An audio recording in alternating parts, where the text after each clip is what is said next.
जय माता दी, जय मां कामाख्या। सभी हिंदू सनातनियों के लिए विशेष पर्व दिवाली आने वाली है। 5 दिन का ये पर्व चलता है, परंतु इस बार सूर्य ग्रहण प्रबल होने से यह 2 दिन कम हो जाते हैं। इसलिए खुशियां आपको धनतेरस और चतुर्दशी, भाई दूज और गोवर्धन पूजा बस केवल इन दिनों में ही मिल पाएगी। तो दीपावली के दिन देवी लक्ष्मी जी को प्रसन्न करते हैं और इस बार लक्ष्मी जी को प्रसन्न करने के लिए बहुत ही महत्वपूर्ण दिन आने वाला है, क्योंकि अमावस्या भी है, सूर्य ग्रहण भी है, मंगलवार का दिन भी है। ये 3 चीजों का कॉम्बिनेशन लक्ष्मी जी को सिद्ध करने के लिए बहुत अच्छा माना जाता है। इसके साथ ही साथ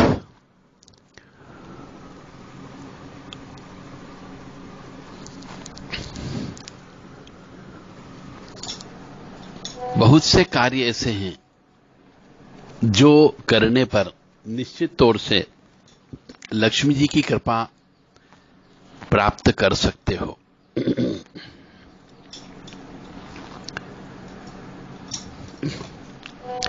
ओम श्रीम रीम श्रीम कमले कमलालय प्रसीद प्रसीद श्रीम रीम श्रीम ओम महालक्ष्मी नमो नमः। धनतेरस से लेकर के भाई दूज तक जो मनुष्य इस मंत्र के दिल दिमाग और पूर्ण समर्पण भाव से, श्रद्धा भाव से, मैं हर बार कहता हूं केवल माला जपने से कुछ नहीं होता, क्योंकि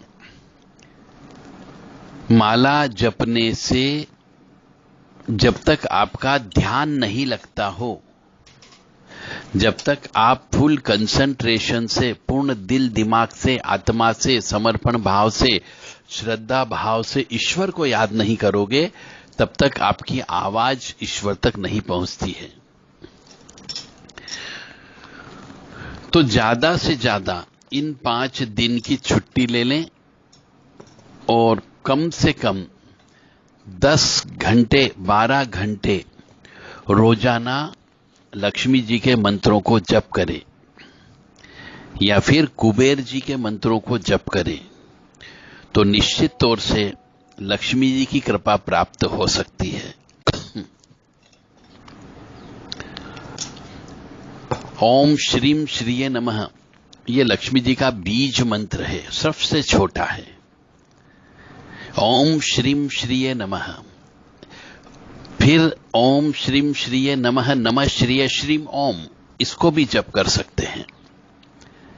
पर ऐसा कहा जाता है कि जो भी मंत्र जप किया जाए जो 100 शब्दों से कम हो, उसे गुरु मुख से लेना पड़ता है। तो अपने अपने गुरु जी के पास जाकर के गुरु जी से लक्ष्मी जी का कोई भी मंत्र लें, ताकि इन 5 दिन में आप ज्यादा से ज्यादा जप कर सकें। लक्ष्मी जी की कृपा प्राप्ति के लिए ज्यादा से ज्यादा दीपक लगाना चाहिए,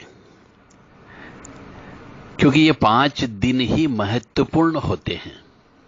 अब ज्यादा से ज्यादा दीपक का मतलब हो गया रोजाना 5 दिन 108 दीपक रोजाना लगाओ। आपके जीवन में अवश्य दिवाली आएगी ही आएगी।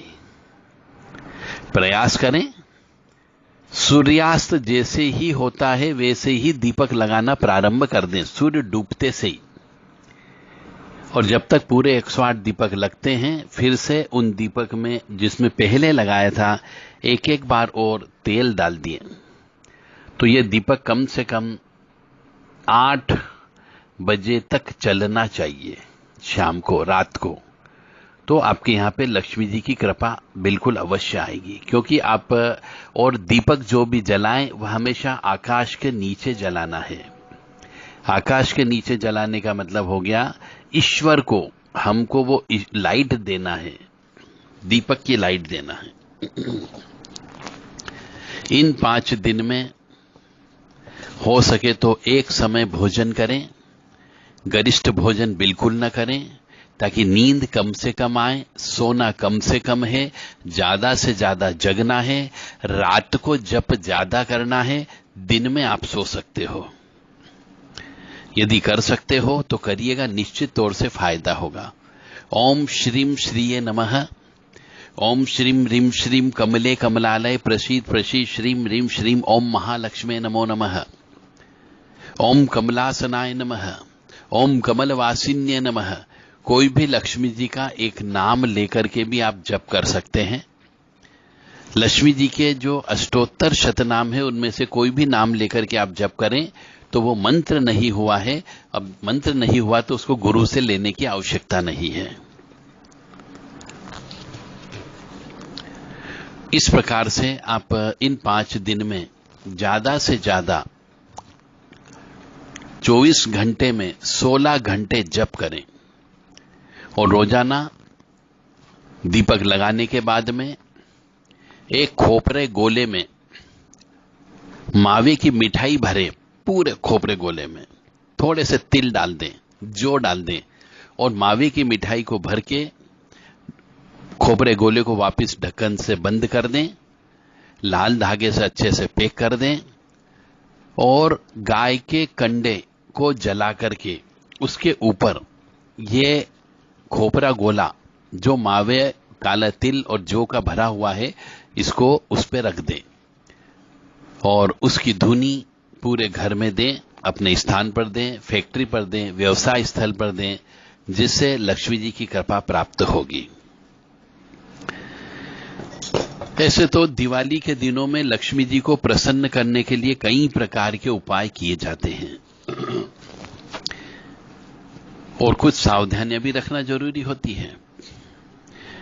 दिवाली के दिन में कौन कौन से काम नहीं करना चाहिए, ऐसा भी शास्त्रों में बताया गया है, और कौन कौन से काम करना चाहिए।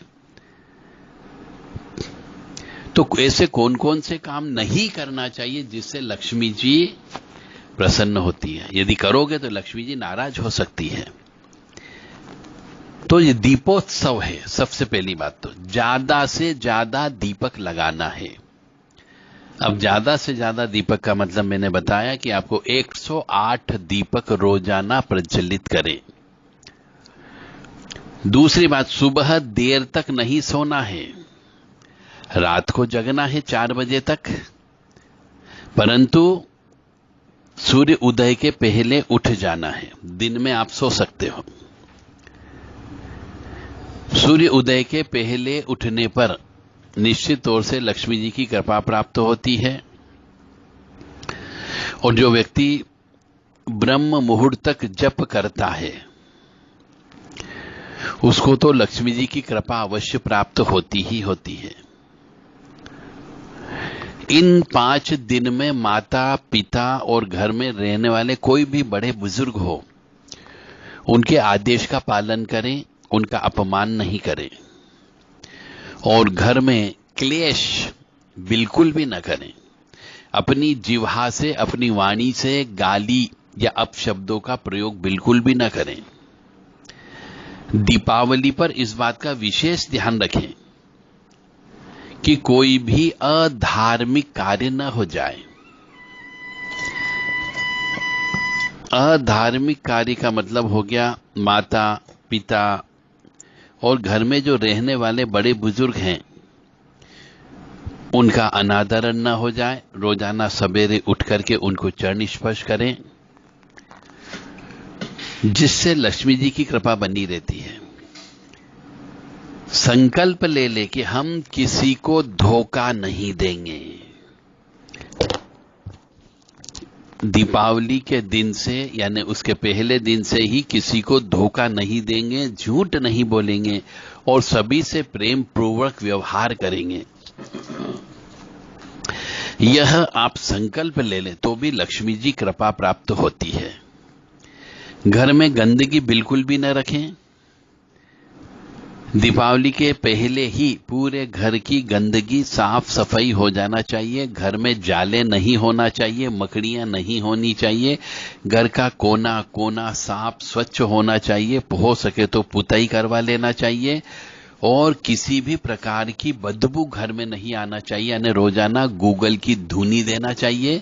हो सके तो इत्र का छिड़काव करना चाहिए, सेंट का छिड़काव करना चाहिए। पूरे घर में किसी भी प्रकार की बदबू घर में या घर के आसपास नहीं होनी चाहिए। और सफाई के साथ साथ ही घर को महकाने के लिए सुगंधित अगरबत्ती, सुगंधित द्रव्य और सुगंधित धूप जो आती है उसका प्रयोग 5 दिन अवश्य करना चाहिए, क्योंकि इन 5 दिन में लक्ष्मी जी अपने सभी 18 पुत्रों के साथ श्री हरि विष्णु जी के साथ भी भ्रमण पे आती है। क्रोध नहीं करना चाहिए। दीपावली पर इन 5 दिनों में क्रोध बिल्कुल भी न करें। जोर से चिल्लाना भी नहीं चाहिए।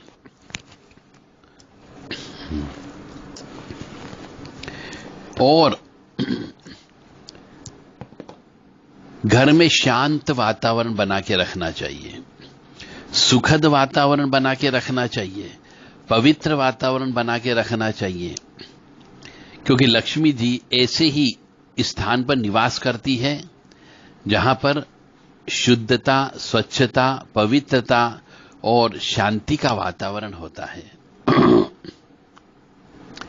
शाम के समय पे सोना नहीं है। सूर्यास्त का जो समय होता है, दिन और रात का मिलन, और सवेरे भी ब्रह्म मुहूर्त जिसको बोलते हैं सूर्यास्त का समय, यानी दिन और रात का मिलन, सूर्य उदय के 1 घंटा पहले और शाम को भी सूर्यास्त से 1 घंटा बाद, उस समय पे सोना बिल्कुल भी नहीं चाहिए।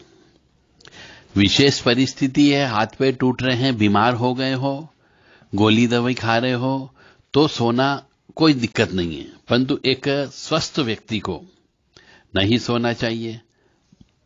बीमार व्यक्ति, वृद्ध व्यक्ति, गर्भवती स्त्री, बच्चा, वह दिन में शाम को सो सकते हैं, लेकिन स्वस्थ व्यक्ति को दिन में या शाम को सोना नहीं चाहिए। जो लोग सूर्य उदय के 1 घंटा पहले और सूर्यास्त के बाद 1 घंटा बाद जो दिन और रात का जो मिलन होता है उस समय पे सोते हैं, वे निर्धन बने रहते हैं। ये पूरी जिंदगी की बात है। यदि आप अपने जीवन में दोनों समय पे सोते रहते हो या एक समय पर भी यदि सोते हो तो भी आपके यहां निर्धनता बनी रहती हो।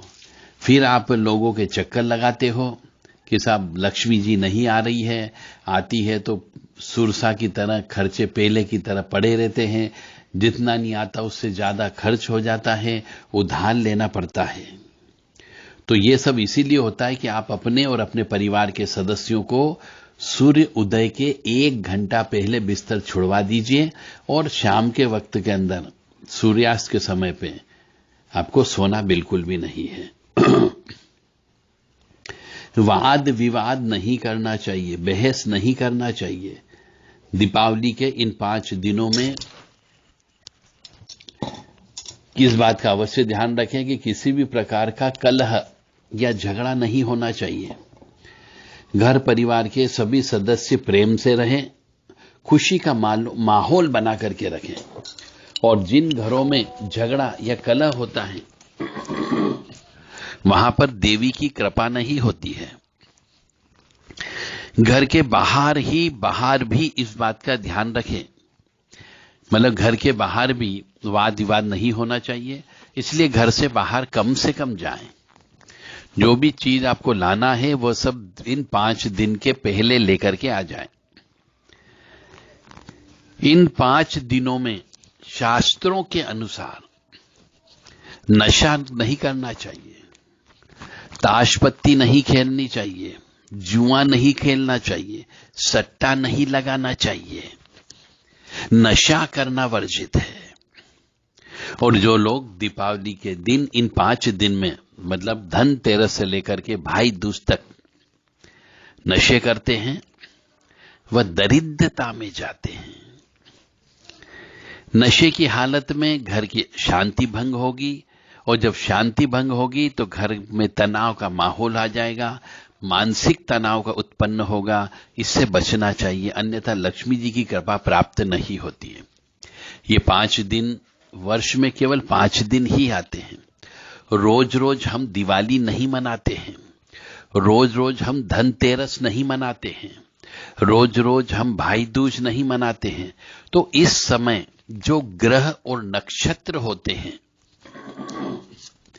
ये उस समय का ही खेल है। ये ग्रह और ये नक्षत्र, ये वार, ये तिथि दोबारा से नहीं आएगी इस वर्ष। तो बार बार हम दीपावली नहीं मना सकते। इसीलिए इन समय पे ही लक्ष्मी जी की पूजा करने का विधान बताया गया है। और ये दीपावली इसी समय क्यों बनाया गया, इसके पीछे शास्त्रों में वर्णित है। बहुत सारे कारण हैं। ये तिथि बहुत इंपॉर्टेंट होती है कार्तिक महीने की, इसलिए ये बहुत काम की बात है। तो लक्ष्मी जी की कृपा प्राप्त करने के लिए किसी भी वाद विवाद या लड़ाई झगड़े से बचना चाहिए आप लोगों को, और शांति के साथ में समर्पण भाव से पूजन अर्चन करना चाहिए। 23 अक्टूबर रविवार का दिन है। धनतेरस है। यम दीपक दान करना है। चौराहे पर या तिराहे पर दीपक अवश्य जलाना है। 24 अक्टूबर को दीपावली और नरक चतुर्दशी, कमला जयंती, सब चीज एक साथ है। इसलिए इस दिन 108 दीपक अवश्य लगाना है। ओम श्रीम ह्रीम श्रीम कमले कमलालय प्रसीद प्रसीद श्रीम ह्रीम श्रीम ओम महालक्ष्मी नमो नमः। ओम श्रीम श्रीये नमः। ओम श्रीम श्रीये नमः। ओम श्रीम श्रीये नमः। ओम श्रीम श्रीये नमः। ओम श्रीम श्रीये नमः। ओम श्रीम श्रीये नमः। बहुत से मनुष्य दीपावली के दिन शाबन मंत्रों को सिद्ध करते हैं। लक्ष्मी जी से संबंधित कोई भी शाबन मंत्र जिसमें आन हो, वो सिद्ध बिल्कुल न करें। किसी की भी उनको गाली दी गई हो, किसी की भी उनको कसम दी गई हो, ऐसे मंत्रों का जप बिल्कुल भी नहीं करना चाहिए। ऐसे कहा जाता है कि सूर्य ग्रहण पर और चंद्र ग्रहण पर शाबन मंत्र सिद्ध होते हैं, परंतु जबरदस्ती जिसमें किसी की आन दी गई हो वो मंत्र बिल्कुल भी ना बोलें।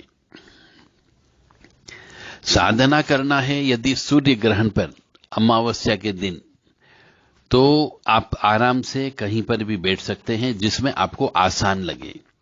कोई जरूरी नहीं कि आप कुर्सी ही हो, कुर्सी पर बैठ सकते हैं, मेज पर बैठ सकते हैं, पलंग पर बैठ सकते हैं, सोफे पर बैठ कर सकते हैं। कैसे भी आप जप कर सकते हो जिसमें आपको आराम मिले। जप करते समय आपकी रीढ़ की हड्डी सीधी होनी चाहिए, और कोई भी जप प्रारंभ करें उसके पहले कम से कम 11 बार आपको प्राणायाम करना है। सांस खींचना है, रोकना है और फिर सांस को छोड़ना है। इसके बाद में आपको जो भी मंत्र आपको जप करना है वो जप करें, या फिर सबसे अच्छा काम है, पिछले जन्म के आपके पापों का भी नाश होगा, मां लक्ष्मी जी की कृपा भी मिलेगी, धन धान्य की प्राप्ति भी होगी। तो लक्ष्मी अष्टकम होता है। इन 5 दिन में आप लक्ष्मी अष्टकम का ज्यादा से ज्यादा पाठ करें, यानी कि 16 घंटे।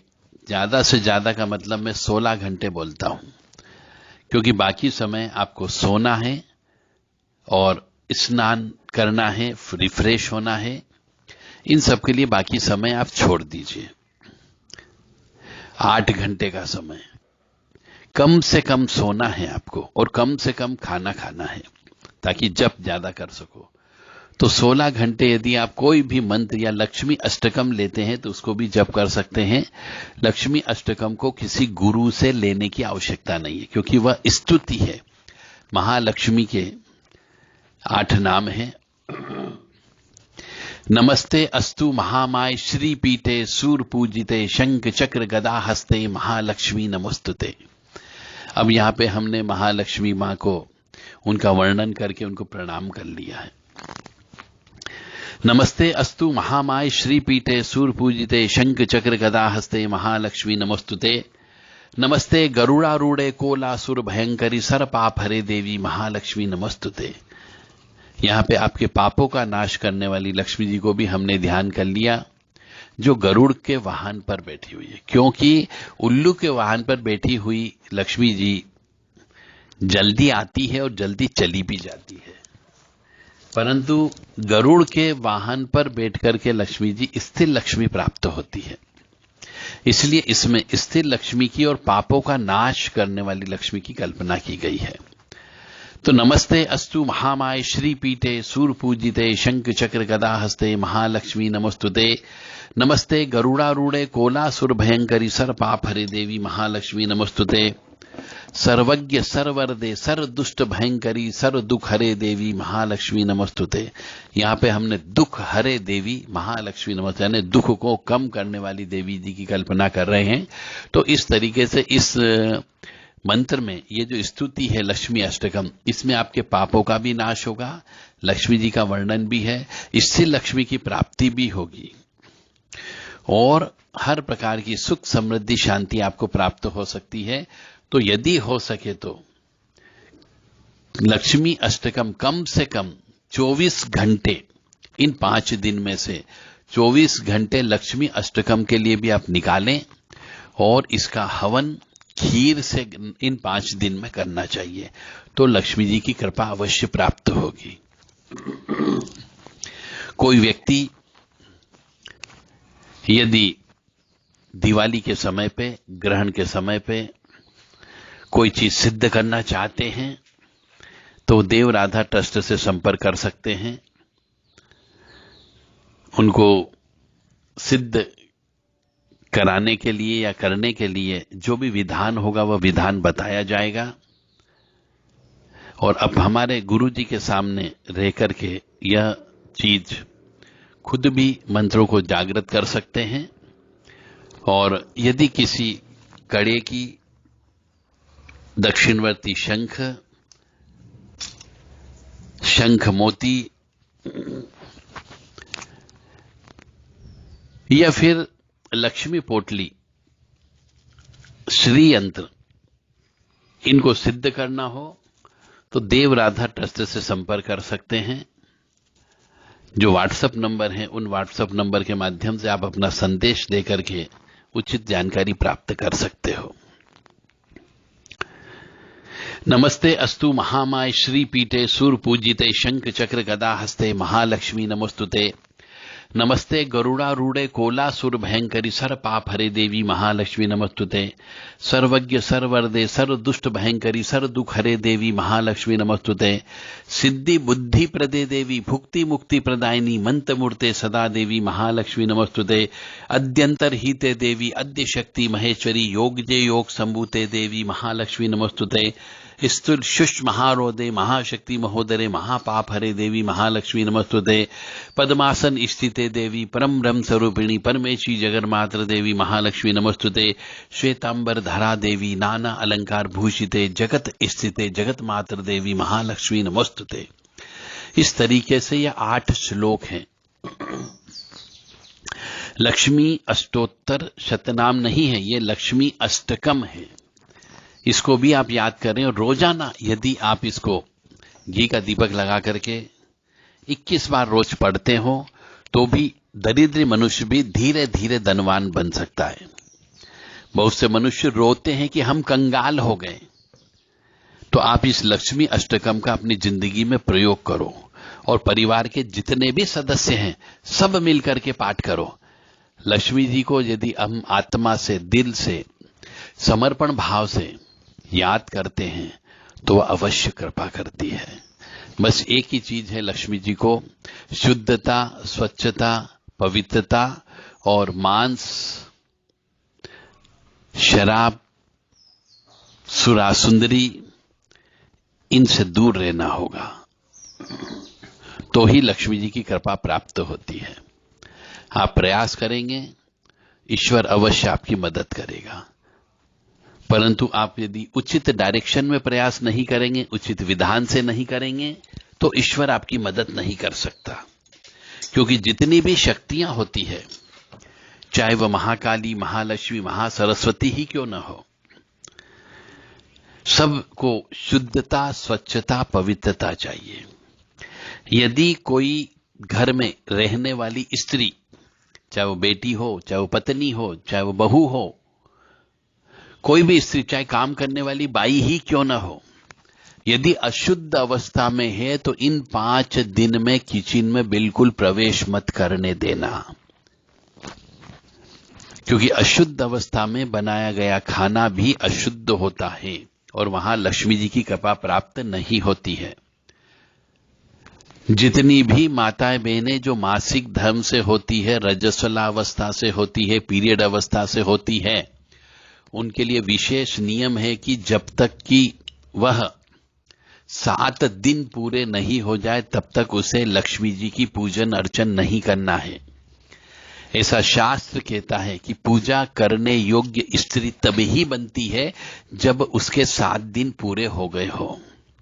अशुद्ध अवस्था में दीपक बिल्कुल भी नहीं लगाना है, अन्यथा यह मान करके चलना कि आपके यहां दरिद्रता का वास होगा ही होगा। फिर आप रोओगे, गिड़गिड़ाओगे, खून के आंसू निकलेंगे और फिर कहोगे कि हम दरिद्रता में जी रहे हैं।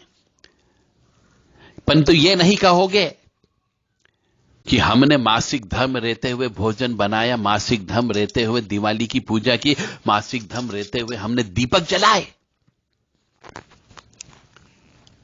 इसलिए बहुत से घरों के अंदर आज भी दरिद्रता का परमानेंट वास है, क्योंकि उन घरों के अंदर मासिक धर्म की अवस्था में शुद्धता, स्वच्छता, पवित्रता मेंटेन नहीं होती है।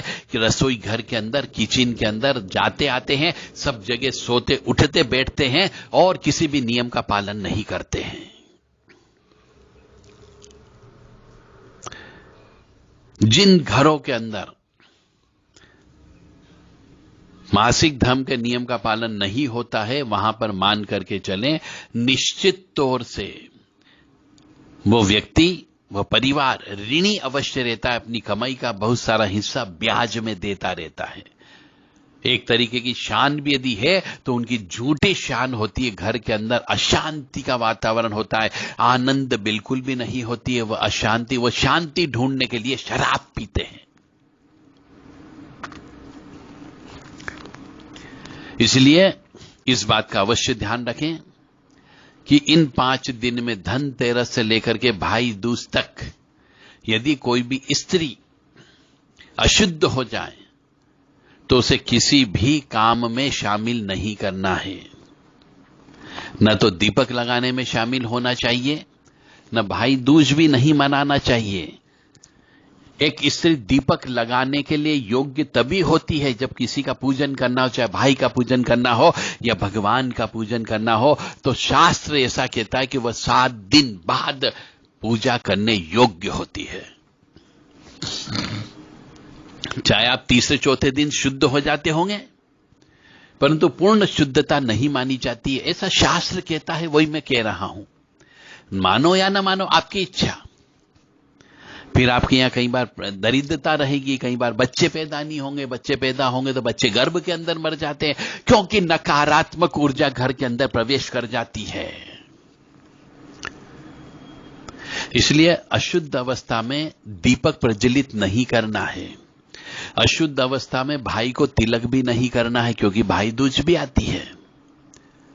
अशुद्ध अवस्था में गाय के गोबर को भी हाथ नहीं लगाना चाहिए, क्योंकि ऐसा कहा गया है कि गाय के गोबर में भी लक्ष्मी जी का वास होता है। तो गाय के गोबर को भी हाथ नहीं लगाना है, गोवर्धन पूजा नहीं करना है। भाई को तिलक नहीं लगाना है, दीपावली का दीपक प्रज्वलित नहीं करना है। यदि कोई घर के कोई स्त्री यदि अशुद्ध है तो उसे एक तरफ चुपचाप बिठा देना है। इन 5 दिन में साधक मनुष्य को कंबल पर सोना चाहिए। ब्रह्म मुहूर्त में सूर्य उदय के 1 घंटा पहले ठंडे पानी से स्नान करना चाहिए और ज्यादा से ज्यादा लक्ष्मी जी का जप करना चाहिए।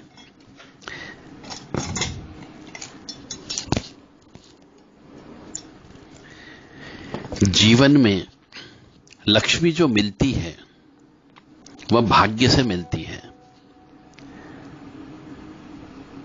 भाग्य का मतलब हो गया पिछले जन्म के जो पुण्य कर्म होते हैं उनके अनुसार मनुष्य को लक्ष्मी की कृपा प्राप्त होती है, परंतु उसमें हम बढ़ोतरी कर सकते हैं स्पेशल पूजा करके। क्योंकि ऐसा कहा गया है कि दान देने से पाप कटते हैं और पाप जब कट जाते हैं तो हमें सुख मिलता है। जब सुख मिलता है तो लक्ष्मी जी आती, तभी सुख मिलता है। तो दान देने से पाप कटते हैं, इसलिए दान देना चाहिए। और ऐसा भी कहा गया है कि मेहनत करने से कर्म फल अच्छा बनता है। कोई जरूरी नहीं कि मेहनत करने से आपके पास धन आ ही जाएगा, क्योंकि मेहनत करने से यदि धन की लक्ष्मी की प्राप्ति होती तो मजदूरों के पास धन ही धन होता। तो इसका अर्थ यह हुआ कि पिछले जन्म के पुण्य कर्मों की वजह से लक्ष्मी जी की प्राप्ति होती है। और कोई जरूरी नहीं कि बुद्धि से भी आपको धन की प्राप्ति हो, क्योंकि बहुत से मनुष्य जिनके पास बहुत अच्छी बुद्धि है फिर भी उनके पास धन नहीं है, दूसरों के यहां गुलामी करते हैं। जिनके पास बुद्धि नहीं उनके यहां गुलामी करके बुद्धि से फिर वो धन कमाते, पर उतना नहीं कमाते। तो इसका मतलब यह हो गया कि चालाक चतुर के पास भी कोई जरूरी नहीं है कि धन की प्राप्ति हो, तो यह भी पिछले जन्म के कर्म के अनुसार प्राप्त होती है लक्ष्मी, इससे भी पता चलता है।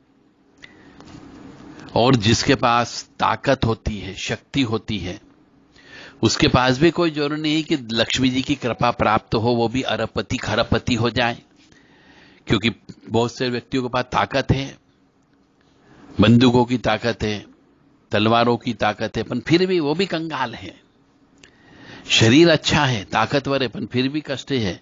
तो इसका मतलब यह हुआ कि ताकत वाले के पास भी, जिसके पास शक्ति होती वहां भी लक्ष्मी जी की नहीं होती है। तो लक्ष्मी जी कहां होती? जहां पर सुख, समृद्धि और शांति ये तीनों होती है, वहां पर लक्ष्मी जी होती है। शुद्धता, स्वच्छता, पवित्रता जहां होती है वहां पर लक्ष्मी होती है।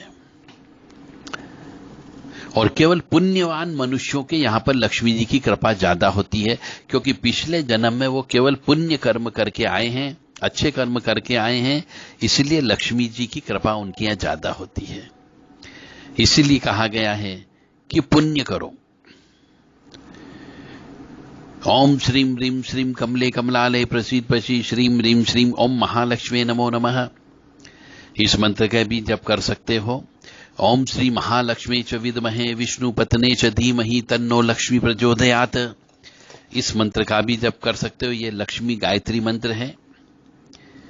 और इन 5 दिन में यदि आपके घर में दक्षिणवर्ती शंख हो तो उसकी पूजन अवश्य करें। दक्षिणवर्ती शंख को निकाल करके धोएं, फिर अखंडित अक्षत चावल होते हैं उसके अंदर शंख को रख करके उसकी विधिवत पूजन अर्चन करें, क्योंकि शंख, दक्षिणवर्ती शंख की पूजा करने से भी लक्ष्मी जी की कृपा प्राप्त होती है। यदि किसी व्यक्ति को दक्षिणवर्ती शंख पूजा किया हुआ लक्ष्मी पूजन के बाद का यदि चाहिए तो देव राधा ट्रस्ट से संपर्क कर सकते हैं। उचित दक्षिणा पर उन्हें यह शंख पूजन करने के बाद प्रदान किया जा सकता है। विधि विधान से षोडशोपचार, पंचोपचार पूजा की जाती है। महालक्ष्मी अष्टकम जो है सभी संकटों को दूर करता है, जैसा कि मैंने बताया है। और इन 5 दिन में खीर अवश्य बनाना चाहिए और सभी व्यक्तियों को रोजाना खीर खाना चाहिए। और कोई व्यक्ति यदि आपके यहां आ गया हो मेहमान के रूप में, मिलने के रूप में, तो उसे भी खीर का भोजन अवश्य दें। खीर अवश्य खिलाना है, जिससे घर के अंदर सुख समृद्धि शांति बनी रहती है। क्योंकि महालक्ष्मी का जो हवन है वह भी खीर से ही किया जाता है। ऐसे तो महालक्ष्मी के बारे में आप सब टीवी पर सुन ही रहे होंगे और सुनेंगे। व्हाट्सएप भी आप सब चलाते हैं, व्हाट्सएप पर भी आपको सब सूचनाएं मिलती ही रहती है। फिर भी जो स्पष्ट और क्लियर सूचना, पूर्ण सूचना हम देने का आपको प्रयास कर रहे हैं, पेशेंस बना के रखें, पूर्ण रूप से सुने, और जो जो चीज आपको चाहिए, चाहे वो सिद्ध कोड़ी चाहिए वो भी उपलब्ध है, समुद्री झाग चाहिए वो भी उपलब्ध है। क्योंकि महालक्ष्मी जो उत्पन्न हुई है वह समुद्र से उत्पन्न हुई है, तो वो समुद्र की बेटी कही जाती है। तो समुद्र में जो जो भी चीज मिलती है, चाहे मोती हो, चाहे समुद्री सीप हो, चाहे समुद्री शंख हो या कोड़ी हो, इन सब में लक्ष्मी जी का वास माना जाता है। स्कंद पुराण में लिखा है कि पौष मास की शुक्ल पक्ष की 10वीं तिथि और चैत्र मास की शुक्ल पक्ष की 5वीं तिथि और सावन के महीने की पूनम, ये दिन लक्ष्मी पूजा के खास दिन बताए गए हैं। इन दिनों में यदि कोई व्यक्ति जो आर्थिक कष्ट से जूझ रहा हो, पैसे की बहुत तंगी हो, तो लक्ष्मी जी के 12 नाम हैं। इन लक्ष्मी जी के 12 नामों को बोल करके मानसिक पूजन करें, और दिन में जब भी समय मिले कम से कम 3 से 4 घंटे इन नामों को जप करना है, तो लक्ष्मी जी की कृपा धीरे धीरे प्राप्त होने लगेगी। तो जिनको आर्थिक समस्या से गुजर रहे हैं वह इन 12 नाम को बोल सकते हैं। ओम ऐश्वर्ये नमः, ओम कमलाय नमः, ओम लक्ष्मे नमः, ओम चलाय नमः, ओम भृत्ये नमः, ओम हरिप्रियाय नमः, ओम पद्माय नमः, ओम पद्मलाय नमः, ओम संपत्ये नमः, ओम उच्चये नमः, ओम श्रिये नमः, ओम पद्मधारिण्ये नमः, सिद्धि बुद्धि प्रदे देवी भुक्ति मुक्ति प्रदायिनी मंत्र मूर्ते सदा देवी महालक्ष्मी नमस्तुते। इस तरीके से ये 12 नाम लेने से स्थिर लक्ष्मी की प्राप्ति होती है, ऐसा इस पुराण में भी लिखा गया है। लक्ष्मी जी के बारे में श्री सूक्त एक स्तुति होती है, इसको गुरु से लेने की आवश्यकता नहीं होती है। तो श्री सूक्त चाहे जितना श्री सूक्त का आप इन 5 दिन में पाठ करें, और खीर से हवन करना अत्यंत आवश्यक है। खीर के अंदर भी पंचमेवा अवश्य डाल दें, दूध चावल से खीर को बनाएं, और खीर से रोजाना 108 आहुति इन 5 दिन में अवश्य देना है। रोजाना 108 5 दिन रोजाना दें। श्री सूक्त का मतलब है एक तरीके से लक्ष्मी जी का पूरा वर्णन है। ओम हिरण्यवर्णाम हरणीम संरजतिस्त्राम चंद्राम हिरण्मय लक्ष्मीम जात वेदो माहव ताम माव जात वेदो लक्ष्मीमनपगामिनीम यश्यम हिरण्यम विंदेयम गामश्यम पुरुषान्हम। इस तरीके से यह श्री सूक्त होता है। यदि आपको संस्कृत नहीं आती हो तो आप हिंदी में भी श्री सूक्त को बोल सकते हो, पर कोई भी ऐसा कार्य न करे जिससे दरिद्रता नाम की देवी घर में इन 5 दिन में प्रवेश कर जाए, तो आपका अगला 1 वर्ष पूरा दरिद्रता में गुजरेगा। इसलिए ध्यान रखें, घर के अंदर कोई भी कांटेदार वृक्ष न हो, कोई भी दूध वाले पौधे न हो, पलाश का और नींबू का ये पेड़ नहीं रहना चाहिए घर के अंदर भी। और इन 5 दिन में गंदे कपड़े नहीं पहनना चाहिए। इन 5 दिन में संध्या काल में नहीं सोना चाहिए। इन 5 दिन में संध्या काल में खाना भी नहीं खाना चाहिए। इन 5 दिन जुआ नहीं खेलना चाहिए, और स्त्री से शारीरिक संसर्ग भी नहीं करना चाहिए, अन्यथा इन 5 दिन में दरिद्रता का वास हो जाता, ऐसा शास्त्र कहता है। और ये भी कहा गया है कि इन 5 दिनों में मनुष्य को एकासना करना चाहिए, यानी कि एक समय भोजन कर ले, उसके बाद में ही मां भगवती का पूजन अर्चन आपको करना है। जय माता दी, जय मां कामाख्या।